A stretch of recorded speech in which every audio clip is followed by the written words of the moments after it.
Hey, everybody. Welcome to a fantastic episode of Panic Attacking, the podcast where we look at anxiety through a comedy lens. I'm Andrew Chavone. And I'm Steven Rogers. This week we have a guest, our first one in a while. We're happy to have her. She's a hit on TikTok with anxiety jokes. She's also a comedian. Her name is Jorja Hudson, who has a recent short film about withdrawing from anxiety meds as well. Check her out on social media and all that. We get into a lot of good stuff with her. We get in the anxiety of things to do to cure your anxiety and how those can make you anxious.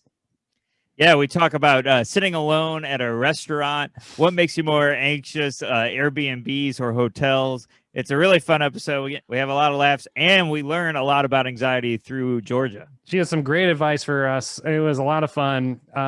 So you're going to enjoy this episode. It's coming right up. In the meantime, check us out on YouTube, youtube.com/Panic Attacking for video of all the episodes. Patreon, 4 bonus episodes a month and some other bonus content on there as well. And Twitter, Instagram, and everything at Panic Attacking Podcast. Yeah, please, if you like the pod, please do leave a review. Share it with anyone that you know that has anxiety ever once in their life, which would be everybody. It's a really fun show. Funny stories, because that's right. We get into a lot this one. Please share the podcast, and thanks for listening, and enjoy the music. Enjoy the music, everybody. Sorry for talking to you, Steven, just now. No, you're fine. Okay, great. All right. See you, everybody. Thank you. Thank you for the music. I'm like sweating and trembling. Me too. I'm gonna die? Hey, everybody, and welcome to the podcast. I'm Steven Rogers. I'm Andrew Chavone. Hello, everybody. Welcome to the show. We have a special guest with us today, Steven. Yes, we do, Andrew. That was your subtle way of letting me know I'm introducing them. We have a wonderful guest on the podcast. You may know her from her fantastic reels and comedy. I'm really excited to have her. Please welcome Jorja Hudson. Thank you for being here, Jorja. Yeah. Hey, what's going on? I did like a comedy show like there was going to be. My clap could be the worst clap on earth, I feel like. But on Zoom, I feel like you have to clap up here for people to see it. Right. Yeah, I don't know. It's like an upside down YMCA. Thanks for being here. Very very excited to have you. This is we're anxious. We're gonna just lead up with that. Andrew and I are very anxious. We have not met you before, so but Steven thought he did meet you before. I thought we did, but we definitely haven't. After me being like, nope, I definitely haven't met her. I was wrong. Oh, and then it's hard to tell with like the because you guys are in New York, right? Yeah. Yeah, it's hard to tell with the comedy scene because that's where like I was for the last 8 years. And so like you meet people like so briefly sometimes, and right, everyone's a blur. It's exactly. I feel like you think you met somebody, but you're like, no, I just saw their set. That's it. True. Saw them on social media. Also, Andrew, last night you came on my FYP, and I was like, wait, I recognize that name. Isn't that the guy who's been emailing me? Oh my God. I know, it's coincidence. What the heck? That's so eerie. Was it the one I said about the Johnson & Johnson vaccine? I don't think so. I forget what it was, but it was really funny. Because the one I posted last night, somebody commented, the top comment is, this guy's the opposite of a comedian. God, people have been mean recently. I don't know what's going on, but it's. Do you get that too on yours? Like the comments are like, no. Yeah, more so on Instagram than on TikTok. People are slightly nicer, but yeah, it's been more recent. I think people are, I don't know, just going crazy inside maybe. Yeah, wow. You think that's what it is? The quarantine insanity is reaching out, is bubbling over in a toxic comment way? I don't know, but it's been bad recently. But anyway, you have to just ignore those people. And I get one bad comment and then I quit for 3 months and then come back and repeat the process. Yeah, no, it's tempting to do that for sure. It's awful. Well, we should. I should start with this because of the theme of the pod. You're obviously someone that advocates for mental health on social media, which I think is awesome. You have a lot of great posts about it. When did you realize you have anxiety? Do you have a story of where it came about or anything like that?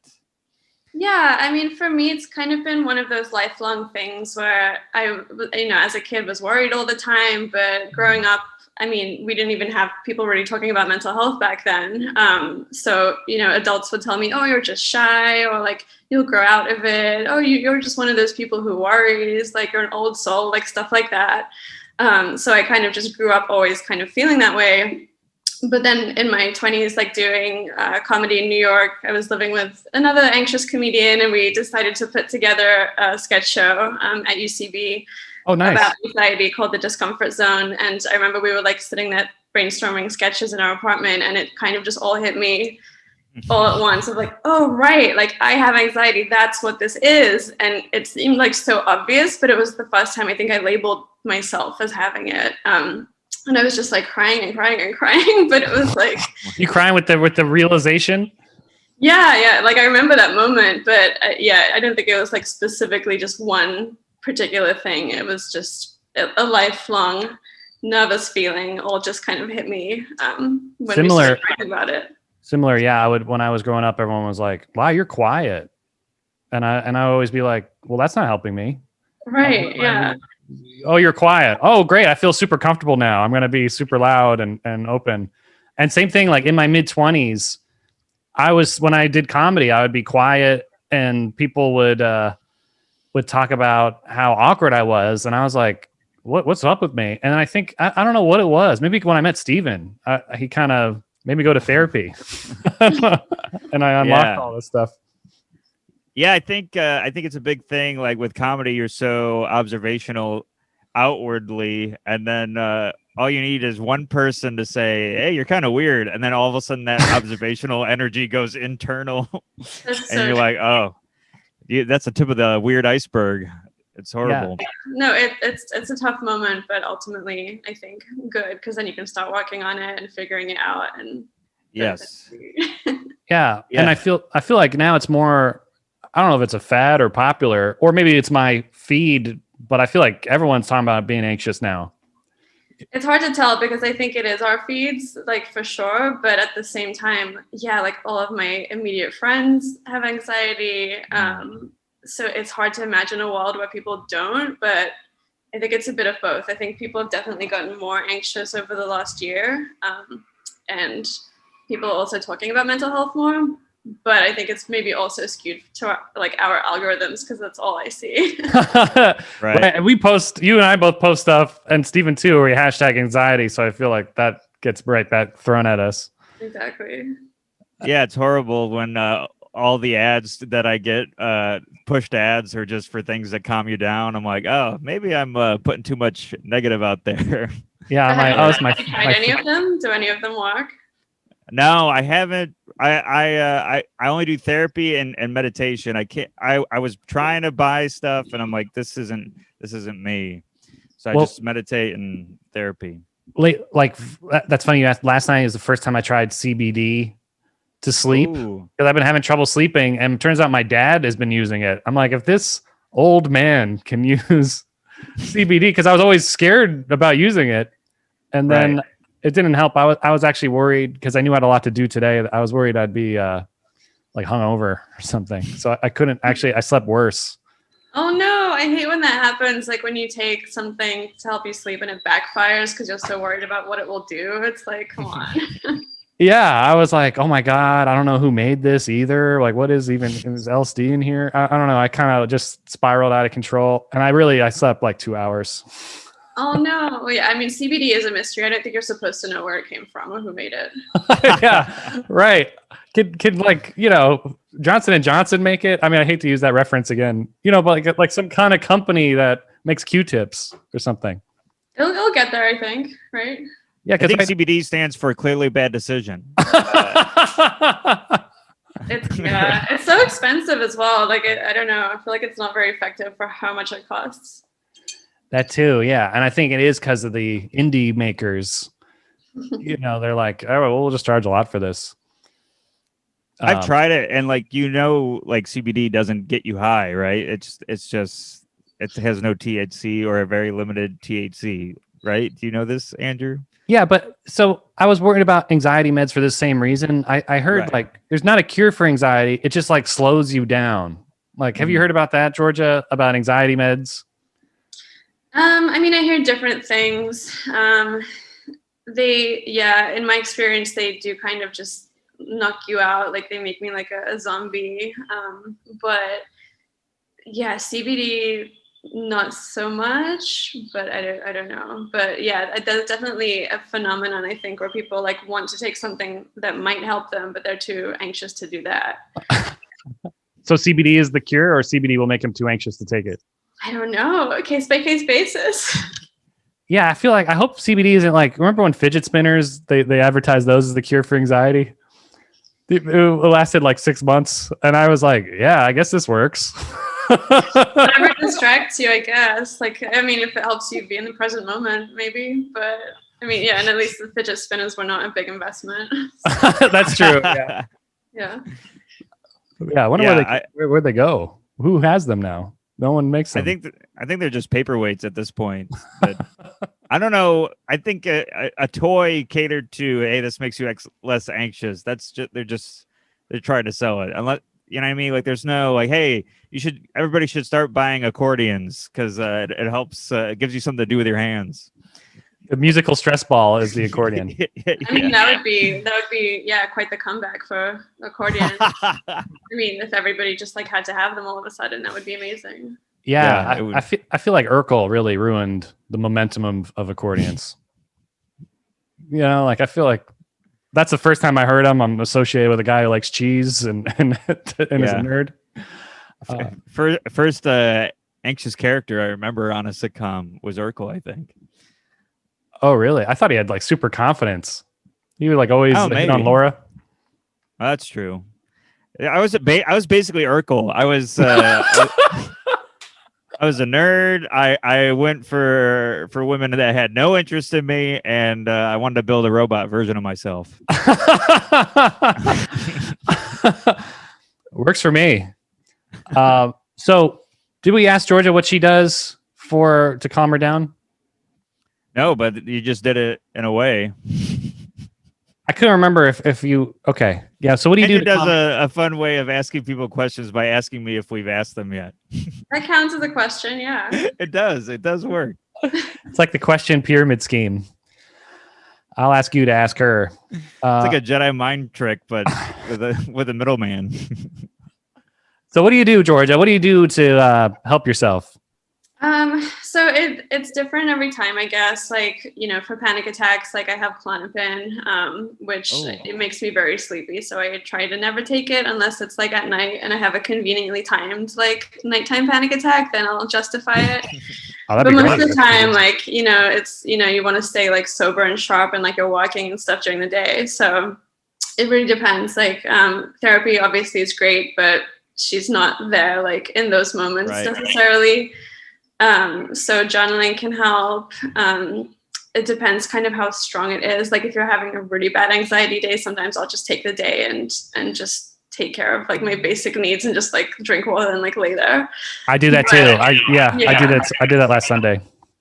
I mean, Sunday's a good day for that for sure because you feel like slightly less guilty. But but journaling, being in the present moment, stuff like that, going outside like for a walk sometimes, but it really depends on like the severity and like where you think it's coming from.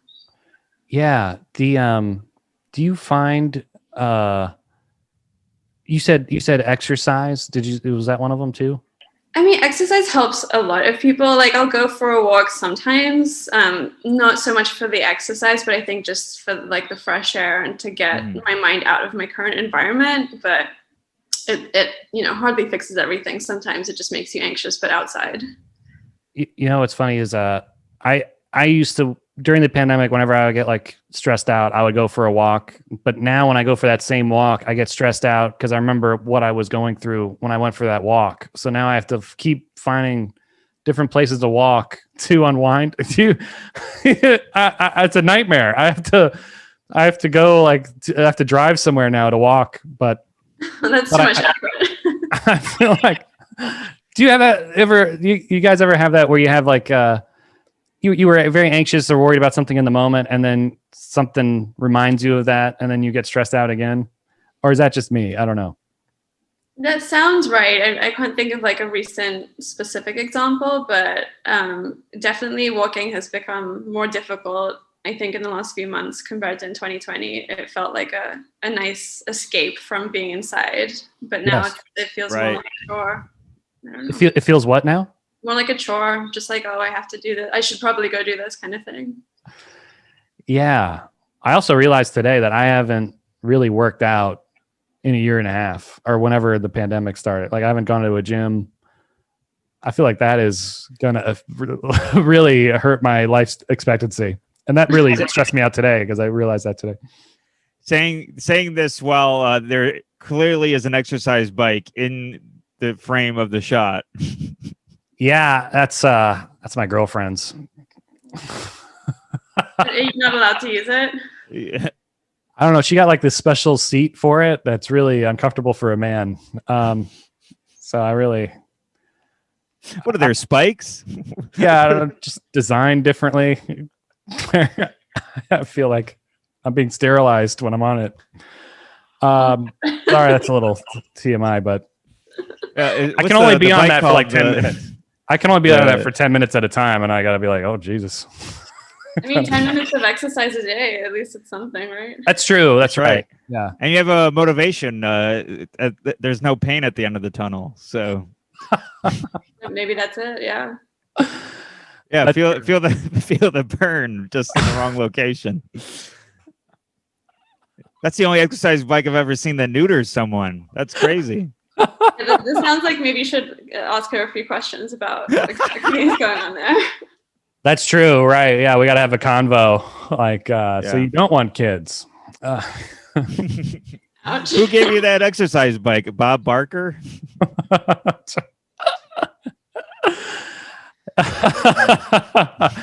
That'd be funny if that's how they do it at the veterinarian. They put a cat on a bike that's uncomfortable. Yeah. It's got a sweatband. Yeah. All right. So Jorja, I had, I wanted to ask you, have you eaten by yourself, or have you eaten in a restaurant since the things have been reopening? Because I heard things are reopening in LA, right? Things are reopening in LA in theory, but a lot of the coffee shops in my area are still not reopened. So I think every business is kind of feeling it out for themselves. But in theory, everything is supposed to be reopened now. But I have eaten in a restaurant with friends, I think once or twice, and it's been okay. It's been okay? What I thought you were asking is, have you ever eaten in a restaurant by yourself? And I have not, because that's terrifying to me. Yeah, I tried to. So things are reopening here, and I wanted to eat I wanted to eat, but I didn't want to eat at home because I've been at home all week. So I went and I sat by myself. But they had like a bar there. It was a diner. So I sat there because I figured instead of looking extremely alone, I looked like just a guy who got off his shift at work or something. And I think a bar is great because you can't be like, well, oh, he doesn't have anyone sitting on the other side, but there is no other side for you to sit on. Yeah, because that's the saddest part about eating by yourself is that empty chair across from you. You know, sometimes I put a water over there to look like somebody's sitting there. Oh no, yeah, like her jacket on the chair or something. Oh, I do that too. Yeah. Any winter clothes, I'll pile onto that chair to kind of make a scarecrow. Which is ridiculous. Because if you ever are in a restaurant and you see someone by themselves, I wouldn't even think about it. I would never judge them or even pay attention, So it's yeah. That's true. Yeah. I would, maybe when I was a younger kid or something, I'd be like, Mommy, why is he alone? But yeah, now I would never care. But for some reason, I'm still kind of self-conscious about it because I'm worried in the back of my head. The waiter's like, is there somebody coming or what's going on here? Or, but I guess it's normal. But that's the thing I learned, and I'm sure, I don't know if you guys have had to tell yourself this, that nobody else cares because they're already in their head about what's going on with them. Yeah. Yeah, I try and remind myself that all the time because it is, I think, very true, and everyone is just focused on their own stuff. But I will say sometimes it comes true. So like when I first moved to LA, I moved here 2 weeks before the pandemic. So, you know, I had 2 amazing weeks of like seeing what LA is like. But there was one night I was like staying with friends and I didn't want to like, you know, like overstep my boundaries and be there too much. So I was at a wine bar and I met up with this, I guess, acquaintance who now is a friend. But she had to leave early. And I was like, well, I don't want to go back to the place I'm staying at. So I'll just sit and have like one glass of wine by myself. I'll be on my phone, like texting people. It's fine. And I guess it wasn't, because the bartender comes up to me and he's like, are you okay? Oh my God. Like I was so embarrassed because like I feel like I had a confident face on, like I was you know, drinking and texting. So maybe it's more of a New York thing that's okay. But I was like shocked. Yeah, he's like, did you just go through a divorce? Is that why you're by yourself with a bottle of wine? And he didn't even want like, you know, my life story. He was just like, wow, judgy. I don't know. Oh my God. He's That's like, at least put a jacket on that chair. It's too hot in LA for jackets, so you can't do that. That's true. Man. Very unfortunate side effect there. Wow. Yeah, that's so unfortunate that you went 2 weeks. So That's crazy. you think that's better or worse? I mean, in New York, it was like pretty bad because we all had small apartments. So and everyone, I feel like it was the worst here. So yeah, that's what everyone says, because I moved, you know, from New York, so everyone was like, well, at least it's better than if you were there. And like I lived by myself in New York, so I think it would have been a lot worse, like in my little studio apartment, like just thinking about, you know, worrying about dying every day. So now it was good, but you know, obviously would have been nicer to get to like build a life here first, but I'm still grateful. Yeah. Yeah, it was when it first happened, it was a mixture of fear of death, but also like, hey, at least I don't have to talk to people, you know, like a lot, like I don't have to go to parties anymore. It was kind of a relief at first, and then it was like I'm going insane by myself. Now with Jorja, with the move, only having 2 weeks being in a place and then a lockdown happening, how's it been with your anxiety in a place that you didn't live for 8 years doing comedy? How's it been with your anxiety since then? I mean, it's so confusing because it's gone through different stages, you know, different waves. Like at first, I think, Andrew, like you're right. Like it was such a relief. Like I don't have to go anywhere. I don't have to do anything. And you have the permission, I guess, from the whole world to just like take care of yourself, like just be alive and stay safe and just be at home. And if that's all you have to do to get through the day, like that's, you know, amazing. And they applauded you. They're like, great job. Thanks for not spreading it. Exactly. And then like it took off all that pressure, like of being social, of like hustling, like finding a job here, all of that stuff. So in a way it was like really nice for the first couple of months. But then, you know, there's stages of like the unemployment anxiety and then the election anxiety and then the now stuff reopening anxiety. So it has, you know, different chapters. Yes. Forgot about election anxiety until you said that, and I just refelt it. Yeah, I just lumped that in with every other anxiety. It was horrible. It was like just so many panic attacks that week, and just that collective anxiety of everyone being like, "What's going to happen? Why is this taking so long?" Oh, it was. I remember New York was a little bit open at that point, only a little, and I went.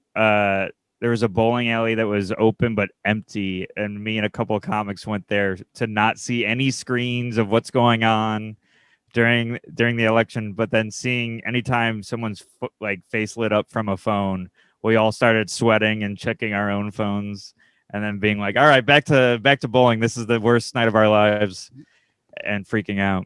That's when the results were coming in, Steven? Is that what you mean? It was when it still was like anybody's game. It was pretty early because, you know, it took it felt like a month before we really knew. It was like a week, I think, but it felt like a month. Yeah, it felt like a month. Yeah, I can't believe that it was a week. It did feel like a month, but it was still like not sure. It looked good, but not great, and so we were like trying to avoid it for the entire night. Man, that seems like an eternity ago, but at the same time, like April seems like 2 seconds ago. Isn't that bizarre? What's going on? I guess everybody. there's like a psychological thing that the human brain like measures time in terms of like milestones and seasons and stuff like that. So if you don't go celebrate your birthday, you don't go celebrate, I don't know, like the Super Bowl or 4th of July or Christmas, then your brain just doesn't know like really how much time has passed. So it's not just like us going crazy. It's a real thing, I guess. Yeah. Wow. I'm with you because I didn't celebrate or do anything. Same.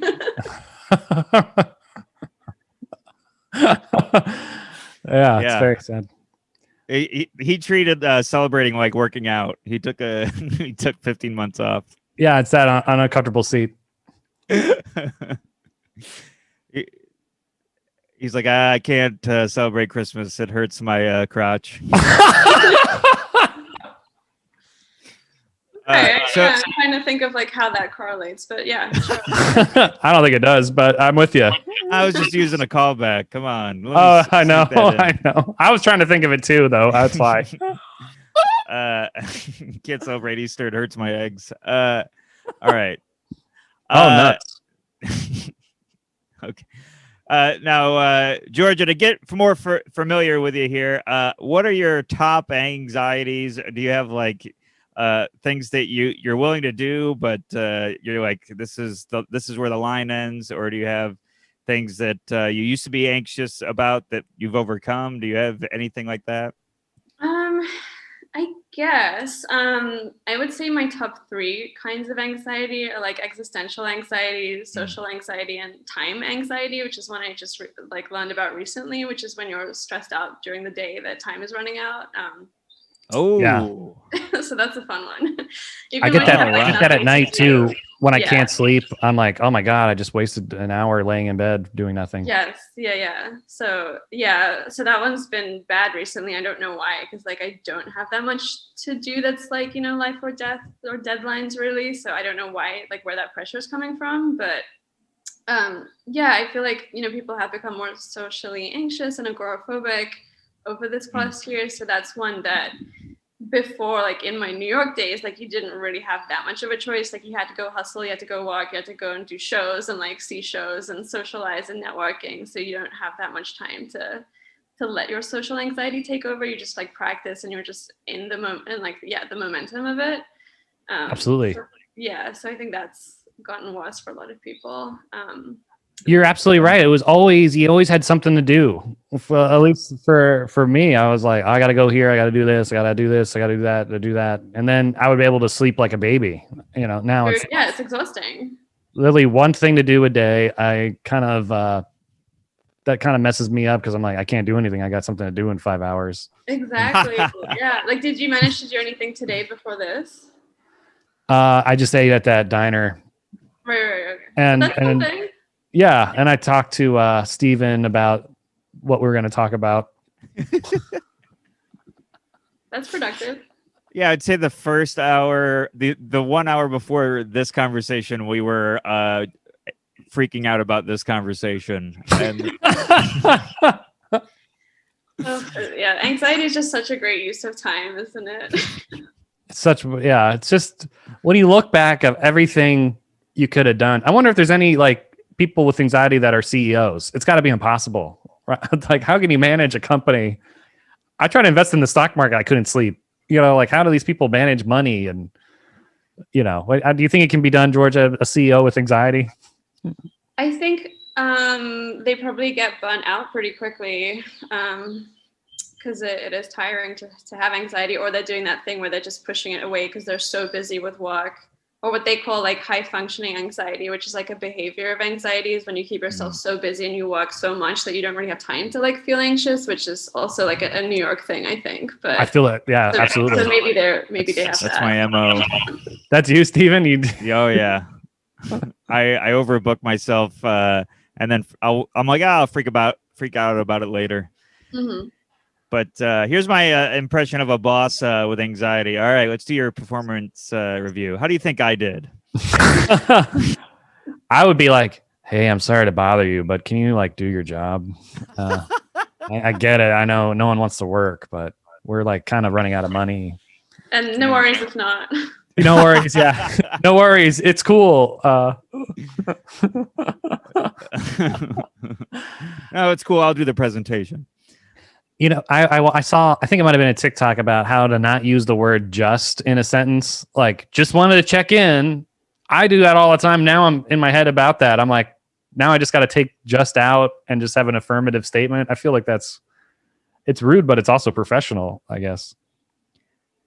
Oh, wow. Just is like my most used word. Yeah. Like just saying, like if I asked to get on a show, just wondering if you have something open. No worries if not. Yeah, just checking in if you got my email, or just wondering if we can negotiate this rate or something like that. And it's it could be the most like pressing thing in my life. Like I need to know this. Mm-hmm. And I'll be like, just checking in. Yeah, and then people always like, oh my God, I'm so sorry, completely slipped my mind or something. And I'm like, oh my God, no worries. Like, right. Don't even, like, I didn't stay up, for 3 nights worrying about this. Yeah, no worries. I just need my paycheck so I can pay my rent. It's really cool that you didn't give me that. Just and No Worries are like a comedy team that always work together. Yeah, they're like Laurel and Hardy of anxiety. Yeah. Also, exclamation points. Like I have to scan every email and take out like at least half of the exclamation points. I have to do that every single email. I'm like my girlfriend, who's also a comic. I have her look at every single email to anything industry ever, and she's like, every punctuation is an exclamation point in this. And she's like, this should have an apostrophe. Semicolon. Do you think that's an anxiety thing? Because I think so. I think I want the tone of the email to be positive, or upbeat. So I'm like, exclamation point, and it just looks like everything is an exclamation. It's also like I feel like it's a New York, LA thing too, because I grew up in Virginia and I never used all those exclamation points until I moved here, and people were like, of course, exclamation point, no worries, just. And I was like, wow, this is how people talk. I guess it is more pleasant. And now, but in Virginia, no exclamation points. People are like, where are you at? They're not even a question mark. Like, interesting. So it's regional.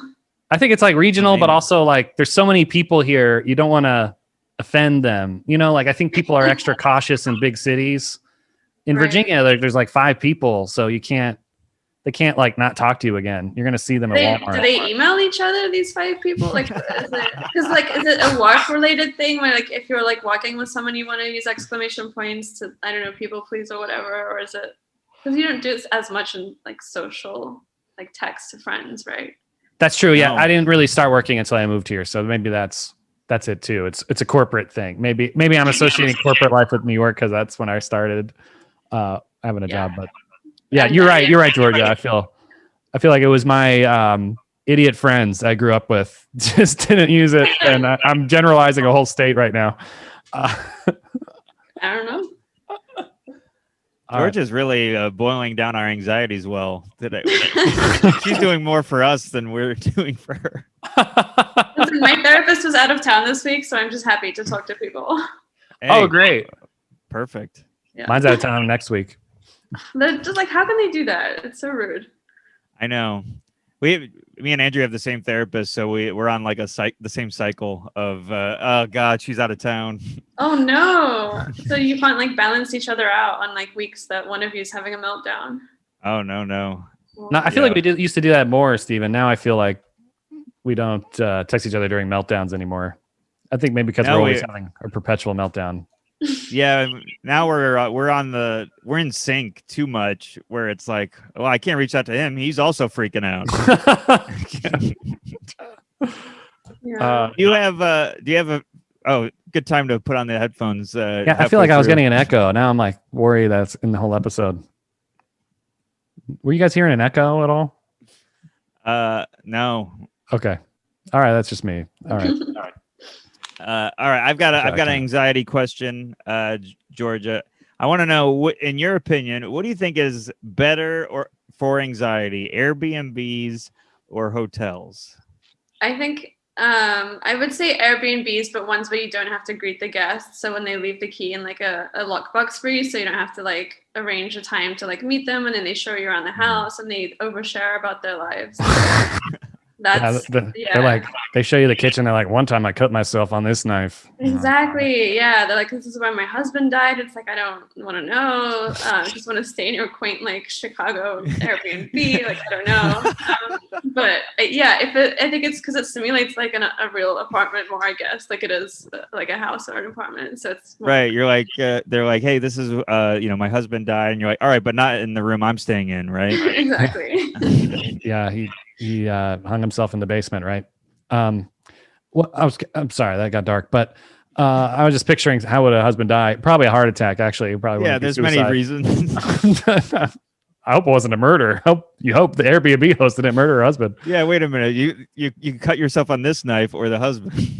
Yeah. Whose blood is this? I mean, yeah, that's a very extreme example, but I booked an Airbnb once with a friend of mine in New York to just like write for the day, which was very bougie and a waste of money, but whatever.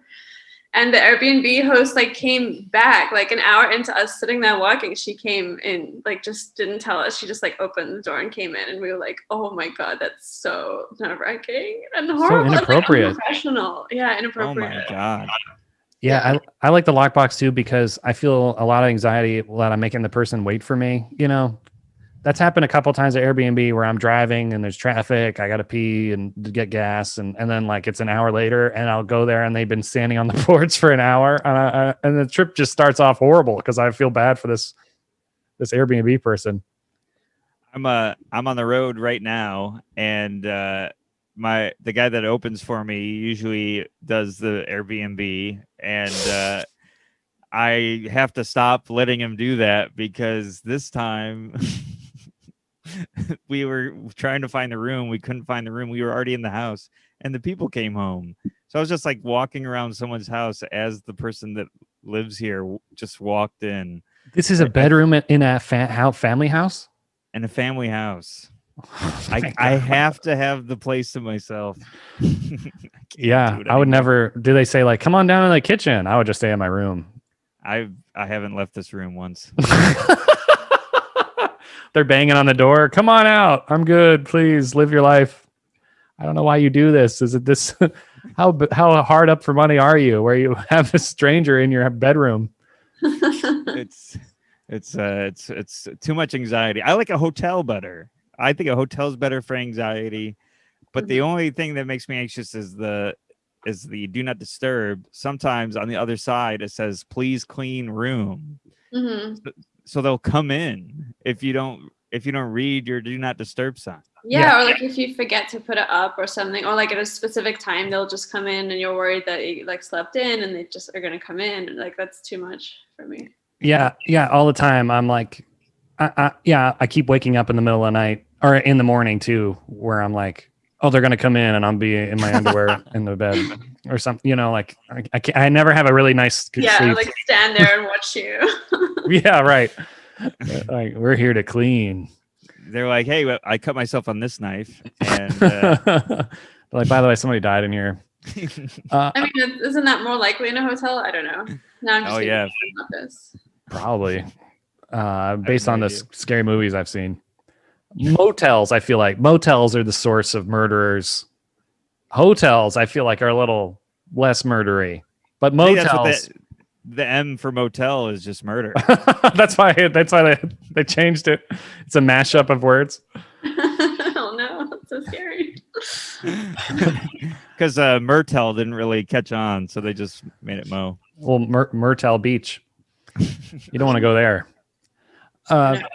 One time I had I was staying with my girlfriend in Aruba, and we put the do not disturb up, and in the middle of the night, for some reason, I got the anxiety, like we're in a foreign country, even though it's technically a foreign country. I'm like, we could be kidnapped or something.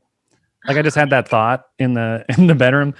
And then I look at the door and I see there's a shadow under the door. And I tell my girlfriend, there's a shadow. What's going on? Oh my God. And I look in the peephole, there's nothing. And I go back and the shadow's still there. And I'm like, I think somebody's trying to get in and I don't know what they're going to do. They're going to kidnap us. And also the Roku had you can have like what you see what other people previews watch on the Roku. Also, you can see what other people watched on YouTube that stayed there the night before. And it was all like some weird country that I didn't even know the language of. So I'm like, what if they're like a trafficking ring or something? Like it wasn't the Aruba language. I was like, maybe they're going to kidnap people and ship us to whatever they're from. But it turned out the shadow, we looked the next day, slept horribly. The shadow was the do not disturb sign fell down sideways and it looked like somebody's feet. Oh my God. It was disturbing. Right. So it did disturb you. Also, I think that's so funny because they worry about like being kidnapped and stuff. And it's so funny that like our brains go there. And in reality, it's like, well, we're not kids. Like no one wants this. Like Right. who's going to come and like grab us and take us where? Like, I don't know. Yeah, we're grown people. Yeah. Like I'm just going to steal this adult for what? Yeah. That's true. I needed you there. We should call it on the phone or something. We should have the podcast in Aruba. That'd be great. Yeah. Or Jamaica. So, ooh, they want to take me. They didn't want to take you. They want to take me. Oh man. Great. Wait, are we? Yeah, we're good with time. Just got anxious about that. You got time anxiety. I didn't check the time. So I wanted to ask you, Jorja, too. What do you do? Do you have like a nighttime routine that makes you fall asleep? Like, what do you do to calm your anxiety nerves before sleep, where you're not like worried about things at night? I'm worried about things at night. Like sometimes I'll do like a sleepy time tea, like Trader Joe's has a good one. Like sometimes it really works, which I feel like seems like a kind of a throwaway piece of advice, but sometimes it hits nicely. That's good. Great. Yeah. Yeah. And then, they say, like don't look at screens and, don't use your brain too much before you go to sleep. But I cannot fall asleep unless I'm like watching something and gradually zoning out and also on my phone at the same time. It's not great, but like sleep really scares me. Like that moment, like just that final moment of being awake to being asleep. Like that's sometimes all I can think about. And so it takes me such a long time to get to sleep because I'm so scared of that moment where you just like, like go and like lose control and go who knows where, just be not awake for a few hours. So my goodness. Yeah, absolutely. And sometimes I need my phone there to distract me from whatever anxious thought I'm having. Like, I'm like, oh, what am I going to do with my life? Okay, let me look at a meme and, it's like a baby bottle for anxiety. The never-ending stream of content. Like it's soothing and stimulating. Absolutely. Oh, wow. Jorja, we also wanted to bring up your movie. I meant to do it at the beginning, but please promote your movie because we wanted to go, but we couldn't make it. Oh, yeah. So it's, about mental health. It's called Withdrawals. And it's semi-autobiographical. Like it's based on when I was in New York and was in the comedy scene, I went to my doctor for anxiety and she put me on Lexapro and I hated how it made me feel. And it just made me like a complete zombie, like emotionless. It just felt like I was in this like dreamy bubble. So I just stopped taking it cold turkey because I was on the lowest dose and I was like, you know what, it'll be fine. And you're already not supposed to, you like have to wean off antidepressants. Wow. But then I found like, I was surprised. I was like, fine. Luckily I felt more like myself within days. But then after that experience, I had talked to various friends of mine in the, New York comedy scene, and they had all done the same exact thing and like quit Lexapro cold turkey and we'd all had completely different like withdrawal effects. And as I started research, like I found that fascinating, like brain chemistry stuff is fascinating to me. So I started researching it and found out that withdrawal effects of quitting antidepressants are highly under-researched. They're all like anecdotal basically. And, you're not supposed to do it, but people do it. And sometimes people lose their insurance and they have to stop taking them. But anyway, that's a bit of a tangent. But I'm with you. No. Yeah, so I wrote Withdrawals. It's like a 12-minute short film. It's a dark comedy, but it's basically about that. It's like 4 friends who quit their antidepressants cold turkey together, which again, stupid decision, don't do that, and kind of just follows like their various reactions. Yeah, so That's it's so out. cool. So it's called Withdrawals, and where can you see it? Is it on demand? It is on Vimeo, just on my page. I think it's like Vimeo/Jorja Hudson/Withdrawals, but I've also been promoting it all over my Instagram and stuff. So Yeah, make sure to follow her. And your handle is your name? my handle on Instagram is Jorjasmic, because right. there's a different Jorja Hudson, and I don't know how to like get the name, get the username from her.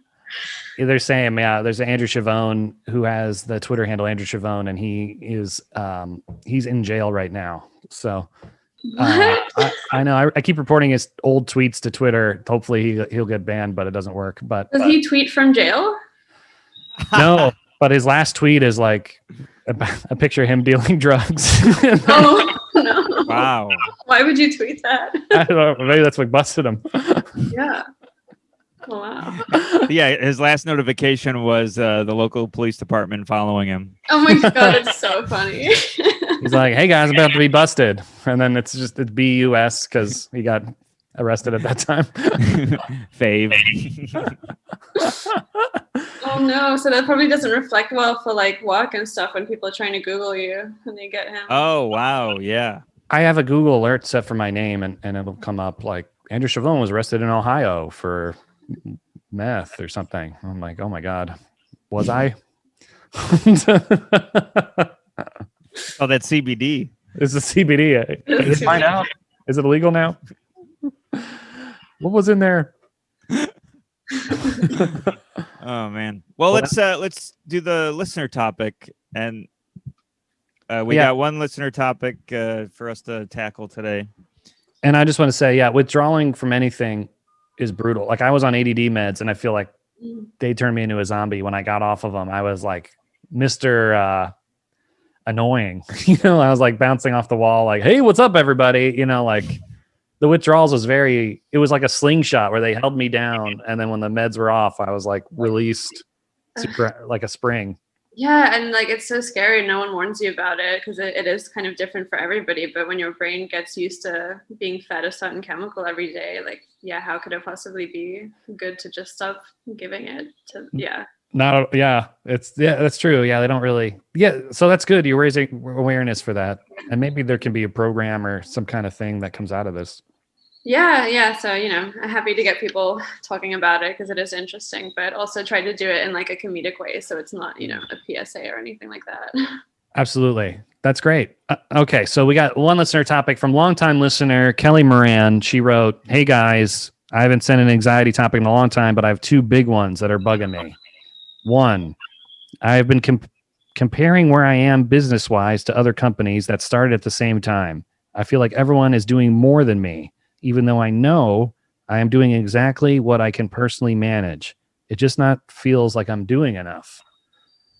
So I guess we'll talk about number 1 first. That brings me to that saying, comparison is the thief of joy. You ever hear that? Oh. Yeah. Where in comedy too, like I thought I would be having like a killer week, and then I look on Instagram and like people have more shows than me and are doing more things, and I'm like, I'm a loser. But I was happy before I checked, like. So how would you what's your advice, and does this relate to you, Jorja, at all? Yeah, no, this is, I feel like, such a common thing, especially with like social media, which, just isn't really natural to like the human brain. It's such a recent thing. But one thing they say is to only compare yourself to like the 3 closest people around you, or like the 3 people you hang out with most. Because that's a good sign that you're all kind of at the same level. Whereas comparing yourself with someone on social media who, like, I don't know, like writes for SNL, it's like, well, you don't have the same life. You're not in the same group necessarily. So it's hard to compare. So sometimes that helps. But yeah, it's a tough one because it is so relatable and like so many people do it. But there's also, this is so cheesy, but there's like a little meme, I guess, on Instagram that I keep seeing that's like different, like houseplants, and they're all like different shapes and sizes, and it's like everyone grows at different rates. Ah. Sometimes I'll think about that, and it's like, yeah, I guess like all my houseplants are like healthy and like whatever, but they all look different and grow different. Yeah, That's speeds. great. That's a great point. Yeah. I mean, if I was a plant, I'd be super self-conscious all the time. Yeah, Especially as like one of those small ones. yeah, that's like keep me in a dark corner and I'll be fine. Yeah. Yeah. No water. No worries. Yeah. No worries. Just checking on when I could get some new soil. Yeah. Looking a little brown over here. Just want to let you know. Yeah, that's a great point, Jorja. It is look at yourself. But I guess she's saying that she's comparing herself to other people that started at the same time, but I guess she doesn't know them personally. I feel like some people over brag on social media as well, which like kind of inflates the anxiety and making you feel bad about yourself.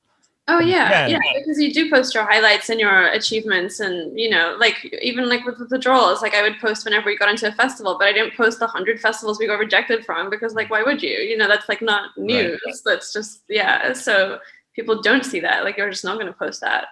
Yeah, That's and maybe, funny, and maybe those companies are in debt, and you know maybe they're being investigated by the FDA. You know, they're not going to. Right, maybe their parents have like trust funds and like their lives were easier, or they don't have anxiety. Like who knows? Like it's like their business could have started at the same time as yours, but maybe compare yours to your friends or whoever is the most similar. Absolutely, that's a great point. I just saw a TikTok about the band like Sweet Group something, like their country pop, Sweet Sugar something. Oh man, this is a bad example. Sugar research. I heard the band before, Sugar something, Sweet something. They're a country pop band, and they're like, you think their bio says that they got popular by putting out a demo and working hard, but no, what they don't tell you is the lead singer's grandfather is the guy who invented Bush baked beans. He's sitting on all his bean money. And when you have all this money, you can hire publicists and, you know. Yeah, and like bean counters. And bean counters. Yeah. Yeah, I mean, they don't tell you that. So just, next time you're comparing yourself to someone, just, ask yourself, did they come from a bean heritage? Yeah. I don't know. Is it, maybe they got it's all in a can or something. Is that bean there? Being there. Oh yeah, his uncle's a has-been. Yeah. I took out that CBD. I was baked. That's it though. Where they start, and then like you said, the plants example. Everyone has their own growing path. Sometimes I'll be like, oh man, they're further ahead of me, but they also did other things and they're further ahead of me for different reasons. Like they got some, I don't know what I'm saying. I'm trying to think of an example here, but Sweet Sugar. They got lucky. Yeah. They got lucky or they have a viral video or something. I don't know. Right. And then we just don't even see our own achievements. So there are people who are thinking that about us and thinking like, oh my God, they had a viral video, whatever it is. And we don't acknowledge things that we've already achieved and moved past, because we hit a goal and then we okay, what's the next one? So we don't even reflect back on the achievements that we have achieved that other people may, be dying to achieve. Absolutely. Right, exactly. Absolutely. And I think the best way is like you said, measure where you came from. Cause that's how you see how far you've gone. And that's a meme that I saw once. It's one of those bold text on a black background with a flower around it. But it's true. Like Kelly, who wrote in, look at your sales a year ago. Are they bigger or, as long as they didn't go down, that's good.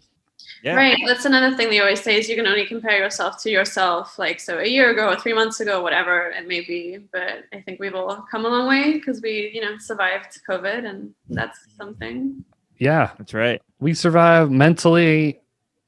It's like so many things to survive. Like you survive the virus, but you also survive not falling into a vice or something. I read it overdoses are really high, and I'm sure people are gamblers and all these other things that can ruin their lives are easily doable now when you have all this free time and you're bored, And I heard that drunk driving accidents were up too, which, yeah, like all this crazy stuff. So we survived mentally this horrible time. It is achievement. I mean, to have a business during this time is also probably the worst time to have one. Right. Yeah. To get through an entire pandemic is an achievement of its own. Yeah, and then I mean, hopefully the next one doesn't happen soon, but by the time it happens, everyone's going to forget about this one. I feel like because I know, like, the last one was polio, and no one, right? You just associate with that president that had to fake stand up. I don't know. Okay, anyways, so number 2, now that things are opening back up, I have been getting bad social anxiety when things are not going how I think they should, going to new places or taking longer than they should. I start getting very flighty, and I feel like I need to leave that situation immediately. What do you feel about that, Jorja? Yeah, I mean, I can relate. Like, I have like social anxiety now as well. So it's hard to say when you're still in the thick of it, like what someone else should do. But I think just, practicing and putting yourself out there and, remembering that like your brain is going to think of the worst case scenario all the time, because that's what we do. But it's never like it's very rarely that actually happens. So if you're, catastrophizing, thinking of the worst case scenario, train your brain to also think of the best case scenario and like the best way that it could possibly go. And like in reality, it'll be somewhere in the middle, because that's just what happens. And remembering that like if you really do feel unsafe or like you are going to have a panic attack, like you can leave and your friends will understand, hopefully, and it's okay. You can go home and it's allowed. That's true. Yeah. And when the first party I went to, I had to do that where I was like, I think I'm done. Like I tried to leave in a way where no one would see me leave because I didn't want to say goodbye to people, like I was kind of like spent socially. So I kind of like went out the back and went home. Yeah, no, I think we have to be gradual, like getting back into it. Like my friend and I went to like a park hang last weekend, and there were so many people there, like 20 or 30 people, which, now is like so many. But we're going to stay for like an hour because it's, you can't just expect to go out of the pandemic and just go hard socializing unless you're, super extrovert and you want to. But I'm like, okay, maybe I'll do like 10 minutes of this thing, 20 minutes of this thing, and like walk my way back up to like, a night out. I don't know. No, yeah. I feel like you have to take it slow. And Kelly, that's my advice to her too. Like take it and follow Jorja's advice. Take it like 10 minutes at a time. And then you can eventually grow it to a whole day. I mean, I think that's great. That's pretty good. Yeah. I feel like I'm out of practice too with like social things, like leaving a convo. I'm having a really hard time lately than I can remember a year ago. Do you have that? How do you leave a convo, Jorja? Like if you're talking to somebody, what's your way to leave it? Do you have a plan? I don't know. I guess it depends. Like, are we talking like in real life or like a FaceTime? Like either. I mean, real life, I guess, is what I'm talking about. But FaceTime is awkward too. A FaceTime, I guess, I always say like my battery's about to die. Yeah. She's going to use that on us in a couple of minutes. Hey guys, little Wi-Fi. I didn't pay my Wi-Fi bill, by the way. My Wi-Fi's about to run. Yeah, there's a guy out there with clippers. Yeah, no, FaceTimes or phone calls. It's like, okay, well, I should probably let you go. It's like a good one. Real life, I mean, you just gotta use like an excuse. Like the said park thing, like my friend who I was with had a date, so I used that as my out to leave as well. And no one was like, well, why are you leaving? Like no one cares. So that's true, yeah. And that's another thing. Yeah, we think they care more than they do, but they're just yeah. So we were just like, oh well, we gotta get going now, and everyone was like, okay, like it's fine. It's such a good feeling when you land that exit where you say, I gotta get going now, and they say that's fine. I'm like, oh, thank God. Oh, geez. Yeah, I have like a Zoom, or I have a thing to do, or whatever it may be. Oh, I have to like do my groceries today, like whatever it may be, but just have like a specific thing. Yeah, it's good to have that loaded up, like something else to do. Yeah, because in my head I'm like, they're like, you're leaving? What the heck? But that's the most ridiculous thought ever. We all have things to do. Man, yeah, well, I don't know if you have an aviary. I don't know if Jorja's calling from an aviary, but there. Yeah. Do you have pet parakeets or something? I don't know if it's like the buds are just like having a great time, but yeah, I just moved to this apartment like a month ago, and there's, I guess, very happy buds outside. But also, I think it might be like a bud noise machine coming from one of the neighbors because it's so loud and it's so frequent. Like, that's my current suspicion. What kind of insane? It's very calming and it's fine. But I hope it's a bird noise machine. I think it might be. It's very consistent, so it might be, but I'm fine with it. It's the same loop of bird sounds. Is that what you mean? I guess I should pay more attention to it. But yeah, every Zoom now I get that comment, so I guess it's very loud. What kind of guy is like, you know what, my backyard's too quiet. Let me have a machine that makes birds. Hey, check out these speakers. you can hear these birds from 3 miles away. Oh, everyone's anxiety manifests differently, right? Like maybe that's like gets them through the day. Like I don't know. A guy has like a house in the desert, so he has a speaker that has like coyote howls. Like, let's make this more than it should be. I can't go to sleep without my toucan sounds. does sound like I used to have like a keyboard where you ever see that episode of Friends where Ross plays sound effects on his keyboard? I used to have that, and it sounds exactly like the birds. I'm actively keeping an eye out, so I'll keep you posted if I learn more. But I think it might be a machine. If the guy really has a speaker making bird sounds, I would do all you can to destroy that speaker. I don't know how. Would you? It's rude to have noise come into somebody else's house. I mean, maybe that's just me. I mean, unless you enjoy the birds. I don't know. I'm pretty sure it's really nature. You can't shut up nature. So it's right. Either way, it could go 50-50. Well, we should wrap it up. Do you have any where can I know we already mentioned it, but just one more time, where can we find you? What do you want to plug? All that good stuff. Yeah, my Instagram is at Jorjasmic. My TikTok is TikTok's Anxious Cutie, and Withdrawals is on my website, on all of the said social media, on Vimeo. And that's kind of everything, I guess, to plug for now. But yeah, I'm trying to get back into making more TikToks and Reels and stuff, because I feel like they've been kind of depressing recently.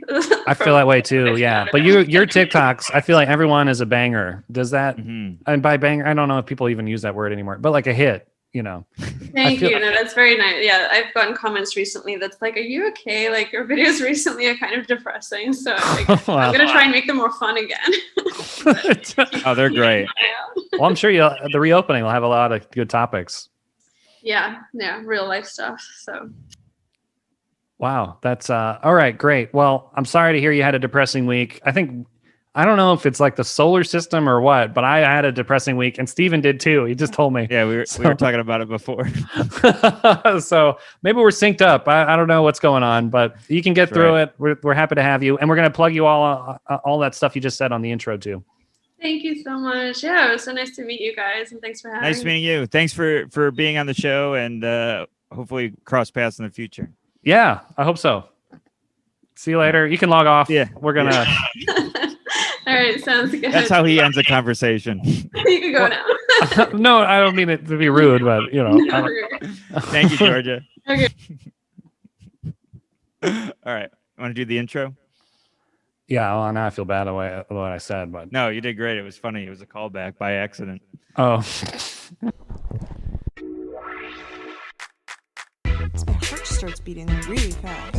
Hey guys, thanks for listening to the episode. Really appreciate all the support. If you like the podcast, please share it. Tell all your friends. Give us a high rating. Like, subscribe, all that jazz. And we're on social media. I'm at Not Steve Rogers on Instagram and Twitter. Steven Rogers Comedy on Facebook, and StevenRogersComedy.com. And I am on Twitter, Chavone, SCHIAVONE, and on Instagram, I'm Andrew Chavone, same spelling as before. On Facebook, I'm Andrew.Chavone, and my website is AndrewChavone.com. Perfect. Thanks for listening, and see you next week, guys. See you next week.